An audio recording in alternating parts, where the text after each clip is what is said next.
प्रिय विद्यार्थियों, सुप्रभातम। आज हम रचनानुवाद कौमुदी के अभ्यास 15 का अध्ययन करेंगे।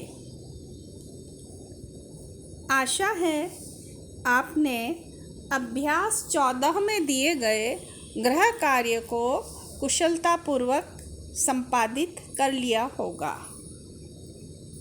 यदि आपको उस गृह कार्य में कोई कठिनाई हो तो आप मुझसे व्हाट्सएप के द्वारा या किसी भी प्रकार से पूछ सकते हैं। आइए अभ्यास 15 के शब्दकोश को देखें। पहला शब्द है पाकः और उसके बाद उपदेशः। पाकः पचना, उपदेशः उपदेश। ये दोनों अकारांत पुल्लिंग शब्द हैं। इनके रूप रामवत चलेंगे। आगे नपुंसकलिंग शब्द आ रहे हैं जिनके रूप फलम या गृहम की भांति चलेंगे। ये शब्द हैं शयनम, गमनम, पठनम, दानम, वस्त्रम। अब 3 शब्द ऐसे आ रहे हैं जो आशीर्वाद अर्थ में आते हैं, कुशल हो ऐसे पूछने के अर्थ में आते हैं। ये 3 शब्द हैं आयुष्यम, कुशलम, भद्रम। ख खंड के अंतर्गत धातु हैं। इन धातुओं के रूप भवतीवत चलेंगे। गर्ज, गर्जना, मेघः गर्जति। मूर्छ, मूर्छित होना, रामः मूर्छति, राम मूर्छित होता है। श्री, आश्रय लेना, सेवा करना, श्रयति। भ्री, पालन करना, भरति। श्री, चलना, सर्पः सरति। वे, वयति, बुनना। आगे शब्द है भूयात जिसका अर्थ है होवे, आशीर्वाद देना अर्थ में यह आता है। समक्षम, सामने, मध्य, बीच में, अंतः, अंदर, अंतरे, अंदर, शम, कुशल हो इस अर्थ में आते हैं।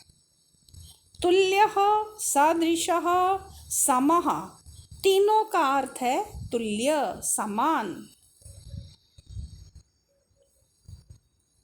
इस अध्याय में आपको इदम और अदस के स्त्रीलिंग रूपों को याद करना है। नियम 66 देखिए। कृदंत शब्द जिसके अंत में कृत प्रत्यय अर्थात त्रिच, तिन, अच, घय, ल्युट आदि हों के कर्ता और कर्म में षष्ठी होती है। जैसे शिशोः शयनम, बच्चे का सोना। यहाँ शयनम में ल्युट प्रत्यय हो गया है। ये कृदंत है। अगर यहाँ कृदंत प्रत्यय नहीं होता तो ये इसका वाक्य इस प्रकार बनता शिशुः शयति, शिशु सोता है। तो शिशु करता है, कर्ता में शयनम ल्युट प्रत्यय कृदंत हो गया, इसलिए कर्म में या कर्ता में षष्ठी विभक्ति लगती है। इसलिए यहाँ शिशो में षष्ठी विभक्ति लगी है। रामस्य गमनम, राम का जाना। यहाँ गम धातु में ल्युट प्रत्यय लग गया, कृदंत है, इसलिए राम कर्ता में षष्ठी विभक्ति लग गई। अगर यहाँ कृदंत शब्द नहीं होता, गच्छति होता तो हम वाक्य बनाते रामः गच्छति। पुस्तक पढ़ता है। इस प्रकार के वाक्यों का 2 प्रकार से अनुवाद होता है। पुस्तकं पठति या पुस्तकस्य पठनं करोति। स्मरण रखें कि धातु का कृदंत रूप बनाने पर उसके साथ षष्ठी होगी और शुद्ध धातु के साथ द्वितीया।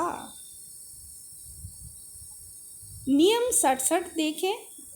कृते जिसका अर्थ है लिए, समक्षम, मध्य, अंतः और अंतरे के साथ षष्ठी होती है। जैसे भोजनस्य कृते, गुरोः समक्षम, छात्राणां मध्ये, गृहस्य अन्तः अंतरे वा। नियम 68 देखें। दूर और समीपवाची शब्दों के साथ षष्ठी और पंचमी दोनों होती है। ध्यान दें, दूर अर्थ वाला शब्द हो या समीप अर्थ वाला शब्द हो तो हम षष्ठी या पंचमी विभक्ति का प्रयोग करेंगे। जैसे ग्रामस्य ग्रामाद् वा दूरम, गांव के दूर या गांव से दूर। तो दूरम का प्रयोग होने से यहाँ ग्राम शब्द में पंचमी और षष्ठी दोनों में से कोई भी विभक्ति लग सकती है। इसी प्रकार से ग्रामस्य ग्रामाद् वा समीपम पार्श्वम सकाशम वा, गांव के पास। अगर ये पास अर्थ आ रहा है तो ग्राम में पंचमी या षष्ठी दोनों में से कोई भी विभक्ति लग सकती है। नियम 69 देखें। तुल्यवाची शब्दों जैसे तुल्यः, सदृशः, सम आदि तुल्यवाची कोई भी शब्द हो तो उसके साथ षष्ठी और तृतीया दोनों होती हैं। जैसे कृष्णस्य कृष्णेन वा तुल्यः, सदृशः, समः, कृष्ण के समान, सदृश, समान। तो यहाँ कृष्णेन तुल्यः, सदृशः, समः, यहाँ हम तृतीया विभक्ति भी लगा सकते हैं और षष्ठी भी। तो जहाँ भी तुल्यः, सदृशः, समः जो तुलना करने का अर्थ देने वाला शब्द आ जाए तो वहाँ पर हम षष्ठी या तृतीया दोनों में से कोई भी विभक्ति का प्रयोग कर सकते हैं। नियम 70 देखें।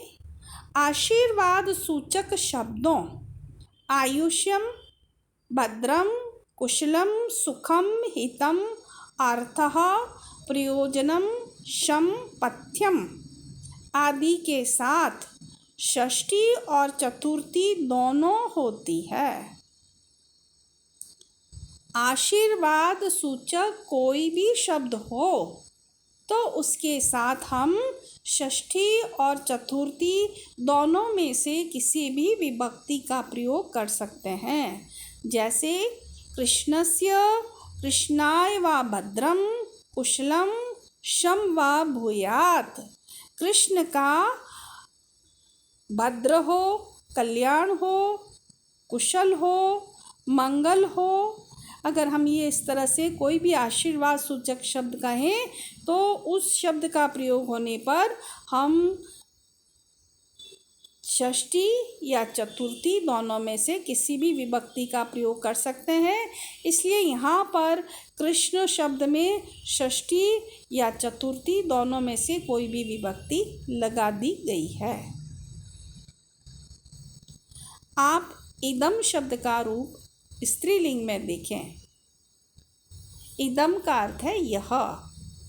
इयम, इमे, इमाः, इमाम, इमे, इमाः, अनया, आभ्याम, आभिः, अस्यै, आभ्याम, आभ्यः, अस्याः, आभ्याम, आभ्यः, अस्याः, अनयोः, आसाम, अस्याम, अनयोः, आसु।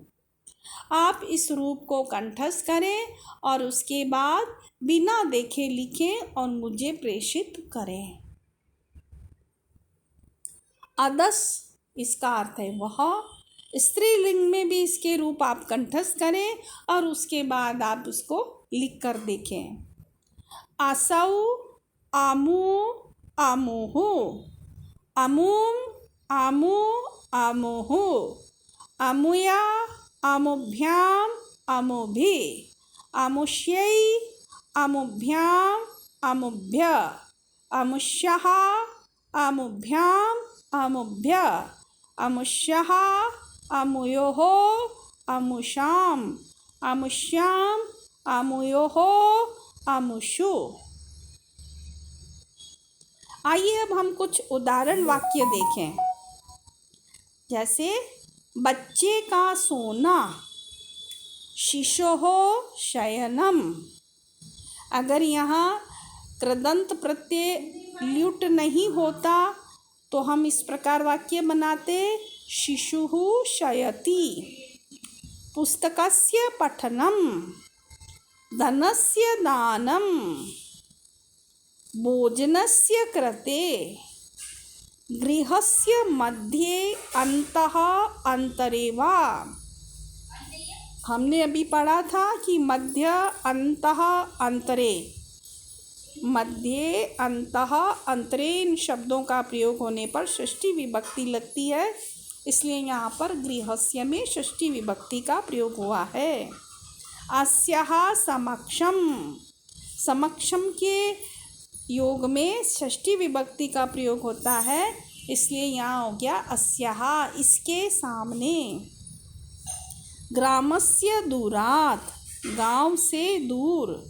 जनकस्य समीपात्, पार्श्वात्, सकाशात् वा, जनक के पास, समीप। शिष्यस्य आयुष्यं भद्रं कुशलं शं वा भूयात्, शिष्य का कल्याण हो, मंगल हो, उसका आयुष्य वर्धन हो, इस प्रकार से यहाँ आशीर्वाद दिया गया है। तो जहाँ पर आयुष्य, भद्र, कुशल और शम शब्द का प्रयोग हो वहाँ पर षष्ठी विभक्ति का प्रयोग होता है, इसलिए शिष्यस्य में षष्ठी विभक्ति प्रयुक्त हुई है। पठति इयं बाला, इयं बाला पठति, यह बालिका पढ़ती है। स्मरतु उपदेशः, उपदेश याद करिए। यहाँ पर देखिए, यहाँ पर दीर्घ संधि हो गई है। वसति इह इयं बाला, इयं बाला यह लड़की, इह यहाँ वसति रहती है, यहाँ पर भी संधि हुई है। मेघाः गर्जन्ति, बादल गरजते हैं। वस्त्रं वयति, वस्त्र को बुनता है। शिशुः मूर्च्छति, शिष्यः गुरुं श्रयति, शिष्य गुरु का आश्रय लेता है। जनकः पुत्रं भरति, जनक पुत्र का भरण करता है। वायुः सरति, वायु चलती है। अब यहाँ पर आपको गृह कार्य दिया जा रहा है। कुछ वाक्य दिए गए हैं नियम 2 में, देखिए आपको इनकी संस्कृत बनानी है। आइए कुछ अशुद्ध वाक्यों को देखें किस प्रकार शुद्ध किया गया है। अस्य बालिकाम पठनम, अस्य देखिए ये पुल्लिंग का है, बालिका स्त्रीलिंग की है, तो यहाँ पर हो जाएगा अस्याः बालिकायाः पठनम।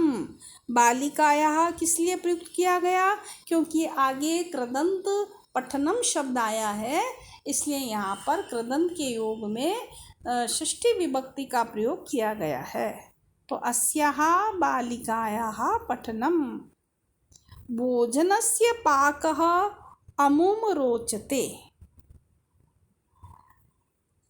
भोजनस्य पाकः भोजन का पकना, अमुम रोचते हमें पता है कि रुच धातु के योग में चतुर्थी होती है, इसलिए यहाँ पर हो जाएगा अस्मै चतुर्थी विभक्ति। इमे पुस्तकानि, अब यहाँ देखिए पुस्तकानि बहुवचन में है तो इमे शब्द इदम इमे इमानी, इमानी बहुवचन का आ जाएगा तो इमानी पुस्तकानि। आज इतना ही, कल हम अगले अभ्यास का अध्ययन करेंगे। धन्यवाद।